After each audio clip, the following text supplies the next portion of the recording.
Iraq में रहने वाली एक औरत थी। उस औरत का खामद फौत हो गया तो 5 बच्चियां यतीम थी। वो इराक से चली और जनाब उमर बिन अब्दुल अजीज के पास आई कि आप मेरी बच्चियों का वजीफा लगा दें।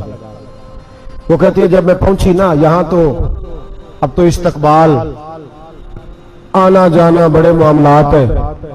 अब तो बच्ची की बारात आए और 5, 7, 10, 20 लोग दरवाजे पे खड़े ना हो तो बारात नाराज हो जाती है। कहते हमारा इस्तकबाल ही किसी ने नहीं किया। तो इस्तकबाल तो अब इस तरह है जिस तरह नशा नहीं होता, ये इस्तकबाल की हालत है, अमीरों से लेके गरीबों तक। मुझे पूछा ही नहीं, किसी ने कुर्सी नहीं दी, आगे नहीं बिठाया, ये वाला मामला है। और मेरी तरह के लोग, नेक लोगों की बात नहीं करता। अब तो हम देखते हैं फलां मौलाना का इस्तकबाल हो रहा है, फलां के लिए लोग खड़े हो रहे हैं, नारे लग रहे हैं। और अब तो मैं देखता हूं ऐसे ऐसे हाथ लहराते हैं सूफी और दरवेश कहलाने वाले, जैसे सियासी लीडर लहराया करते हैं। ये क्या तरीका हुआ? ये कौन सा तर्ज जिंदगी? मेरे नबी पाक सल्लल्लाहु अलैहि वसल्लम ने फरमाया जो ख्वाहिश करे कि मैं आऊं और लोग खड़े हों वो तो जहन्नमी है, तो दोज़खी है। सारे वही तरीके हम इख्तियार करते जा रहे हैं, वही प्रोटोकॉल है हर जगह। वो लोग जिनके दरवाजे खुले होने चाहिए थे वहां भी हर वक्त के लिए मामला तय हो गए। याद रखें मेरे नबी पाक अलैहिस्सलातु वस्सलाम ने जो तालीमात दी, हजरत उमर बिन अब्दुल अजीज रहमतुल्लाह ताला अलैह। औरत कहती है मैं पहुंच गई, मैंने लोगों से पूछा घर कहां है, तो कहा वो जहां बोरी लटक रही है ना बाहर, टाट का पर्दा लगा हुआ है, वो हजरत उमर बिन अब्दुल अजीज का घर है। कहती है मैं दरवाजे पे दस्तक दी, एक औरत ने दरवाजा खोला तो मुझे बीबी जान के अंदर बुलाया। तो उनके घर के अंदर जब मैं दाखिल हुई तो बड़ा सारा सेन था, एक तानीम कुआं लगा था, एक तरफ एक बड़ा दरख्त था और एक छोटा सा बनाई हुई थी जगह बर्तन धोने के लिए। और बीबी ना बर्तनों को मिट्टी लगा के साबुन लगा के बैठी हुई थी, काम कर रही थी वो औरत। मुझे उसने दरख्त के नीचे बिठाया, पानी पिलाया। कैसे आई हो? मैंने कहा अमीरुल मोमिनीन से मिलना है। कहने लगी बैठो थोड़ी देर में आ जाते। कहती थोड़ी, मैंने समझा घर की कोई मुलाजमा है, मैं बैठ गई। थोड़ी देर गुजरी, फिर दस्तक हुई। उस बीबी ने उठ के दरवाजा खोला तो जब वो शख्स अंदर आए तो कहने लगी बड़ी देर से बर्तनों को साबुन लगा के बैठी हूं, कहां रह गए थे? कहती है वो साहब कहने लगे बस जरा मसरूफ हो गया था, दौड़े गए, कुएं से पानी निकाला, बीबी को दिया, उसने बर्तन धोए। कहती है फिर थोड़ा सा सिरका और एक रात की रोटी वो लाई, उस शख्स ने खाई। मैंने कहा कि ये दोनों घर के मुलाजिम हैं, मियां बीवी काम करते हैं। जब वो खाना खा चुके तो वो औरत मेरे पास आई, कहने लगी उठ के मिल लो अमीरुल मोमिनीन से। मैंने कहा कौन अमीरुल मोमिनीन? तो कहने लगी कब से तो आए हैं, ये जिसने कुएं से पानी निकाला यही मुसलमानों का अमीर है, और ये जिसने दरख्त के नीचे बैठ के सिरके से रोटी खाई है यही है। ये फरिश्तों की दास्तान नहीं, ये वो लोग हैं। मैं रात को भी कह रहा था एक जगह पे कि ये लोग जो है ना जिनका आप रोज शिकवा करते हैं हुकूमतें बड़ी खराब है, ये कोई नहीं खराब, बिल्कुल खराब नहीं। जितने सियासी लीडर है सारे सही हैं। खराब वो लोग हैं जो इन्हें वोट देकर लीडर बनाते हैं, बिल्कुल खराब नहीं। मैं तो इनके हक में होता जा रहा हूं। नाराज हो गए ना आप लोग? अल्लाह करे तुसी हो जाओ तो अगले इलेक्शन च सियाने भी हो जाओ, आमीन तो कह दे। मैंने कोई मशवरा नहीं देना, इसलिए कि मेरी नजर में कोई ऐसा शख्स नहीं जिसके लिए मैं आपसे कह सकूं कि वोट दे। और हम तो ऐसी बात करें तो कई लोग नाराज होकर चले जाते हैं, लेकिन कोई परवाह नहीं, इसलिए कि ये दीन मेरे नबी पाक का दीन सिर्फ मस्जिद का दीन नहीं। इंशाअल्लाह आइंदा जुम्मे नजरिया पाकिस्तान बयान करूंगा और बताऊंगा कि पाकिस्तान का मतलब क्या, ला इलाहा इल्लल्लाह मुहम्मदुर रसूलुल्लाह सल्लल्लाहु अलैहि वसल्लम। हुजूर का जो कुरान नाफज होगा मस्जिद में, वो कुरान कचहरी में भी नाफज होगा इंशाअल्लाह। और वो कुरान नाफज होने आया है, असेंबलियों में वही कुरान नाफज होगा इंशाअल्लाह। और यही चिराग जलेगा तो रोशनी होगी। बयान करेंगे और डट के बयान करेंगे, आपको बताएंगे।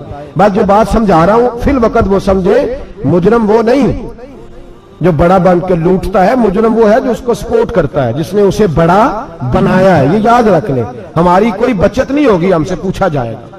हम सारे कचहरी में खड़े होंगे, अल्लाह सवाल करेगा कि तुम बताओ तुम इनके मददगार क्यों बने थे, तुम सपोर्ट क्यों करते थे, ये पूछा जाएगा और हमने जवाब देना है। बहरहाल आमदाम बरसर मतलब जनाब उमर बिन अब्दुल अजीज रहमतुल्लाह अलैह के वो बीबी गई तो कहने लगी कि ये अमीरुल मोमिनीन ने कहा। वो उठ के हाजिर हुई, कहा हुजूर मैं इराक से आई हूं, मेरा खामन फौत हो गया, मेरी 5 बेटियां हैं, वजीफा लगा दे। وہ بیوی کہتی ہے میرا دل تھا کہ یتیم بچیوں کا 100 دینار سال کا لگا دیں گے تو بڑی بات ہے. کہتی ہیں جب میں ان کے پاس گئی تو حضرت عمر بن عبدالعزیز کو بتایا تو وہ رونے لگ گئے اور مجھ سے معافیاں مانگنے لگے. میں نے کہا حضور آپ کیوں معافی مانگتے ہیں؟ تو کہنے لگے اس لیے معافی مانگ رہا ہوں کہ تو میری رعایا میں تھی اور تیری 5 بچیاں یتیم تھی, تجھے خود چل کے آنا پڑا ہے. میرا کام تھا تیری خبر لیتا, معاف کر دے اللہ کی رضا کے لیے. انہوں نے وظیفہ لکھنا شروع کیا تو میری ایک بچی کا 1000 دینار سال کا لکھا. میں نے کہا اللہ تیرا شکر ہے. پھر دوسری بچی کا 1000 لکھا تو میں نے کہا اللہ تیرا شکر ہے. تیسری کا 1000, چوتھی میں نے کہا شکر ہے. جب چوتھی کا لکھا تو میں نے کہا اللہ آپ کا اقبال بلند کرے, اللہ آپ کو ہمیشہ اسی طرح پھلتا پھولتا رکھے. کہتے ہیں جناب عمر بن عبدالعزیز نے قلم رکھ دیا, فرمانے لگے میں 5ویں کا وظیفہ نہیں لکھوں گا, 4 بہنوں سے کہنا بانٹ کے اسے بھی دے دیں. کہا حضور کیوں؟ آپ فرمانے لگے جب تک تو اللہ کا شکر ادا کر رہی تھی میں بھی رب سے جڑا ہوا تھا اور اللہ سے ڈر کے لکھ رہا تھا. اب تو نے میری تعریف کی ہے, اب میری ذات آ گئی ہے. اب میں اگر یہ وظیفہ لکھوں گا تو اس سے اللہ راضی نہیں ہوگا, اس سے میرے نفس میں ریا پیدا ہوگی. اب میں 5ویں کا نہیں لکھوں گا, جا اور جا کے عراق کے گورنر کو دے. بی بی کہتی ہے میں گھوڑے پہ بیٹھی اور میں چند دنوں کے بعد عراق پہنچی. جب سویرے آ کے میں نے والی عراق کو رکا دیا تو وہ چیخ مار کے رویا. میں نے کہا کیا ہوا؟ تو کہنے لگا بی بی آج رات کو حضرت عمر بن عبدالعزیز کا انتقال ہو گیا, فوت ہو گئے. تو انتقال کر گئے. کہتی میں بھی تڑپ کے روئی. میں نے کہا میری یتیم بچیوں کا کیا بنے گا؟ تو وہ گورنر کہنے لگا تیرے وظیفے جاری رہیں گے, تجھے ملتے رہیں گے. تو کہنے لگی کیسے؟ کہنے لگا میں اگر تو گورنر رہا تو تیرا وظیفہ جاری رہے گا, اور اگر گورنری سے اتر بھی گیا تو میں ذاتی طور پہ مالدار ہوں, پھر بھی تیری بچیوں کے ماہانہ پیسے پہنچتے رہیں گے. میں نے کہا تو کیوں دے گا؟ کہتی میں رو پڑا.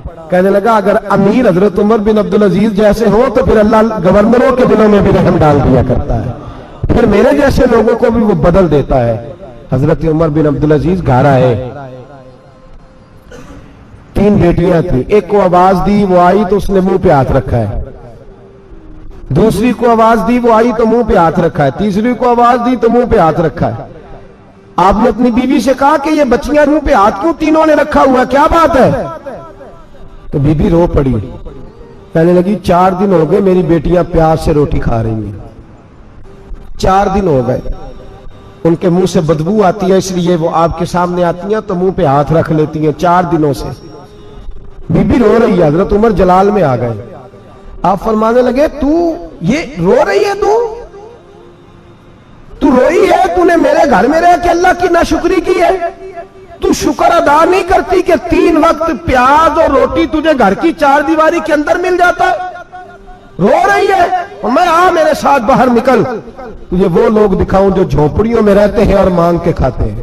آ تجھے دکھاؤں. اتنی ناشکری کہ گھر کے اندر پیاز پہنچ رہا ہے, روٹی پہنچ رہی ہے, اور تو کہتی ہے میری بیٹیاں پیاز سے کھاتی ہیں. شکر کر فاقے نہیں کاٹنے پڑے. پھر اگلے لفظ کہے تو رو پڑے.